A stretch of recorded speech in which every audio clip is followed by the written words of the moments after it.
हे बघ, सून आहे ना आपल्या घरची लक्ष्मी असते, असं कोणासमोर तिचा अपमान करू नये. ती दुसऱ्याच्या घरची एक बाय असते. तिच्यावर कोणाच्या समोर ओरडू नये. आपल्याला तिला समजून घ्यावं लागेल ना. ती माहेर सोडून आपल्या घरी आलेली आहे ना, मग तिला चांगली प्रेमाची वागणूक द्यायला पाहिजे, तिच्याशी प्रेमानं वागायला पाहिजे. हे बघ बाई, मला जे सांगायचं होतं सुनीशी चांगलं वाग, तेवढं मी सांगितलं.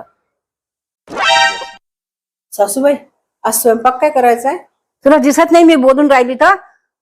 मध्ये मध्ये मध्ये मध्ये बोलत राहते कधी पण. आणि स्वयंपाक मी सांगितल्याशिवाय करायचा नाही. या घरात माझंच चालत, मी सांगन तोच स्वयंपाक करणार.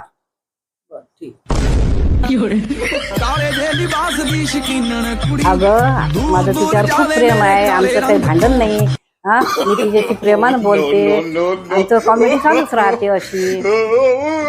तू नाही बरं बाई असं वागायचं, तुझ्या सुनेशी चांगलं वाग. ती घरची लक्ष्मी असते.